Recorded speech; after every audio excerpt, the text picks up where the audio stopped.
وَمِنَ الَّذِينَ هَادُوا، اور کچھ یہودی سماعون للکذب، خوب جھوٹ سنتے ہیں، اپنے سرداروں سے جھوٹ سنتے ہیں اور ان کی جھوٹی باتوں پر وہ یقین رکھتے ہیں۔ سماعون لقوم آخرین، اور لوگوں کی خوب سنتے ہیں، لم یأتوک، وہ لوگ جو آپ کے پاس ابھی حاضر نہ ہوئے۔ یعنی مراد یہ ہے کہ یہ لوگ اپنے سرداروں کی جھوٹی باتیں خوب سنتے ہیں، اور جو خیبر کے یہودی ہیں ان کی باتیں یہ خوب مانتے ہیں۔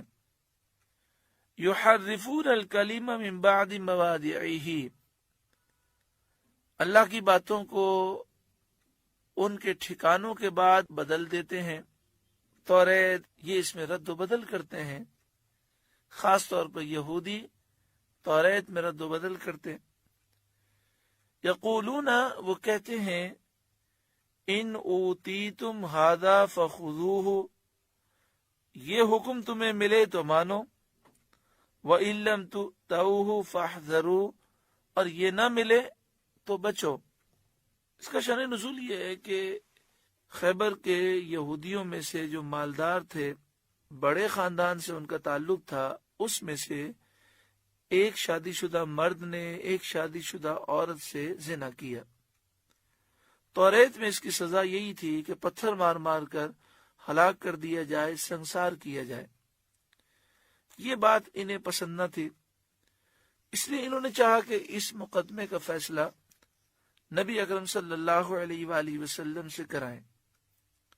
چنانچہ ان دونوں مجرموں کو ایک جماعت کے ساتھ مدینہ طیبہ بھیجا گیا، اور انہوں نے لوگوں سے کہہ دیا کہ تم حضور کے پاس جاؤ، اگر نبی اکرم صلی اللہ علیہ وآلہ وسلم کوڑوں کی سزا دیں تو مان لینا، اور سنسار کرنے کا حکم دیں، آپ فرمائیں کہ پتھر مار مار کے ہلاک کر دو، تو مت ماننا۔ وہ لوگ بنی قریظہ اور بنی نودیر کے یہودیوں کے پاس آئے۔ انہوں نے خیال کیا کہ یہ نبی اکرم صلی اللہ علیہ وآلہ وسلم کے ہم وطن ہیں، یہ لوگ مدینے میں رہتے ہیں، اور ان کے ساتھ آپ صلی اللہ علیہ وآلہ وسلم کی صلح بھی ہے، معاہدہ بھی ہے، تو ان کی سفارش سے کام ہمارا بن جائے گا۔ چنانچہ یہودیوں کے سردار میں سے کعب بن اشرف، کعب بن اسد، سعید بن عمر، مالک بن سیف، کنانہ بن ابی الحقیق وغیرہ انہیں لے کر حضور صلی اللہ علیہ وآلہ وسلم کی خدمت میں حاضر ہوئے۔ مسئلہ پوچھا، نبی اکرم صلی اللہ علیہ وآلہ وسلم نے فرمایا، کیا میرا فیصلہ مانو گے؟ انہوں نے اقرار کیا، کہنے لگے بالکل مانیں گے۔ آیت رجم نازل ہوئی اور سنسار کرنے کا حکم دیا گیا۔ آپ نے فرمایا ان دونوں پر پتھر برسائے جائیں، اتنے کہ یہ ہلاک ہو جائیں۔ یہودیوں نے اس حکم کو ماننے سے انکار کر دیا اور کہنے لگے یہ تو آپ نے بڑا سخت حکم بیان کیا، یہ بات توریت میں تو نہیں لکھی۔ آپ نے فرمایا اچھا یہ بتاؤ، تم میں ایک نوجوان ہے جو بہت گورا ہے، اور وہ ایک آنکھ اس کی خراب ہے، ایک آنکھ صحیح ہے، فدق کا رہنے والا ہے جس کا نام ابن سوریہ ہے، کیا تم اس کو جانتے ہو؟ کہنے لگے ہاں بالکل جانتے ہیں۔ آپ نے فرمایا وہ کیسا آدمی ہے؟ یہودی کہنے لگے آج پوری دنیا میں یہود میں اس کے پائے کا عالم نہیں، توریت کا یکتا ماہر ہے۔ اب صلی اللہ علیہ وآلہ وسلم نے فرمایا اس کو بلاؤ۔ چنانچہ بلایا گیا۔ جب وہ حاضر ہوا تو حضور صلی اللہ علیہ وآلہ وسلم نے فرمایا تو ابن سوریہ ہے؟ اس نے عرض کیا جی ہاں۔ آپ نے فرمایا کیا تو یہودیوں میں سب سے بڑا عالم ہے؟ اس نے کہا کہ لوگ تو ایسا ہی کہتے ہیں۔ حضور صلی اللہ علیہ وآلہ وسلم نے یہودیوں سے فرمایا بتاؤ اس معاملے میں اس کی بات مانو گے؟ سب نے کہا بالکل مانیں گے۔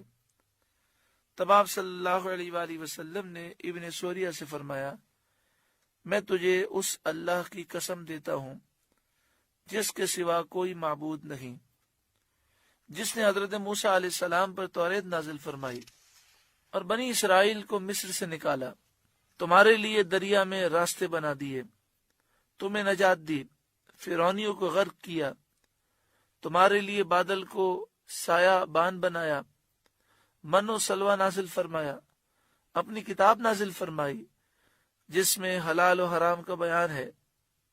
بتاؤ کیا تمہاری کتاب میں شادی شدہ مرد اور عورت کے لیے جو زنا کریں ان کے لیے سنسار کرنے کا حکم ہے؟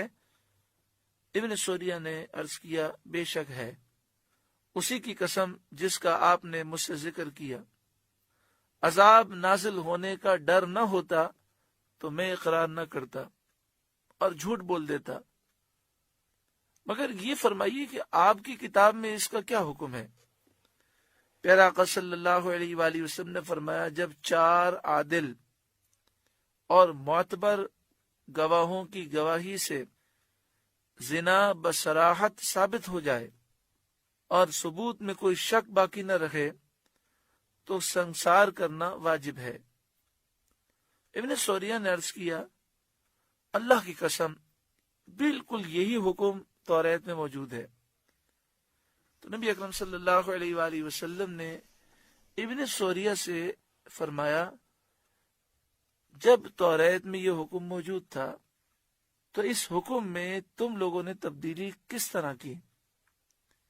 اس نے کہا کہ ہمارا قاعدہ یہ تھا کہ جب کسی بڑے خاندان کا کوئی شخص پکڑا جاتا، مالدار شخص ہوتا تو ہم اسے چھوڑ دیتے، اور غریب آدمی اگر پکڑا جاتا تو ہم اسے سزا دیتے۔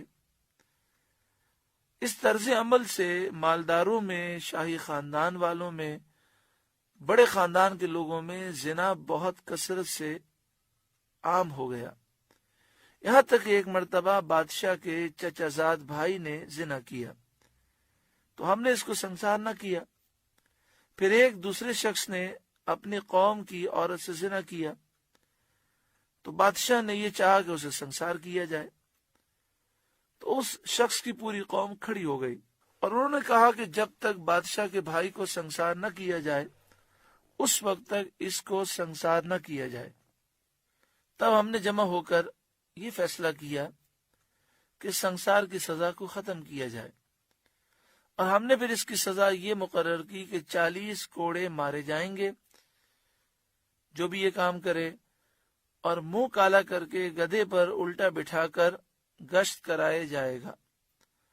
یہ سن کر یہودی بہت بگڑے، بڑے ناراض ہوئے اور ابن سوریہ سے کہنے لگے، تو نے انہیں بڑی جلدی خبر دے دی، اور ہم نے جتنی تیری تعریف کی تھی تو اس کا مستحق نہیں ہے۔ ابن سوریہ نے کہا کہ نبی اکرم صلی اللہ علیہ وآلہ وسلم نے مجھے توریت کی قسم دلائی، اور مجھے یہ خوف محسوس ہوا کہ اگر میں نے جھوٹ کہا تو عذاب آ جائے گا۔ اگر مجھے عذاب کے نازل ہونے کا ڈر نہ ہوتا تو میں آپ صلی اللہ علیہ وآلہ وسلم کو خبر نہ دیتا اور میں جھوٹ بول دیتا۔ اس کے بعد نبی اکرم صلی اللہ علیہ وآلہ وسلم کے حکم سے ان دونوں زنا کرنے والے مرد و عورت کو سنسار کیا گیا۔ تو یہاں یہ فرمایا گیا کہ ان لوگوں نے جب اپنی قوم کو نبی اکرم صلی اللہ علیہ وآلہ وسلم کی طرف بھیجا، یقولون، وہ کہتے ہیں، ان اوتیتم ھذا فخذوہ، یہ حکم تمہیں ملے تو مانو، یعنی نبی اکرم صلی اللہ علیہ وآلہ وسلم اگر کوڑوں کی سزا دیں تو مان لینا، وَإِن لَّمْ تُؤْتَوْهُ فَاحْذَرُوا، اور یہ نہ ملے تو بچو، یعنی اگر یہ سنسار کا حکم دیں تو پھر تم اسے نہ ماننا۔ وَمَن يُرِدِ اللَّهُ فِتْنَتَهُ فَلَن تَمْلِكَ لَهُ مِنَ اللَّهِ شَيْئًا، اور جسے اللہ گمراہ کرنا چاہے تو ہرگز تو اللہ سے اس کا کچھ بنا نہیں سکے گا۔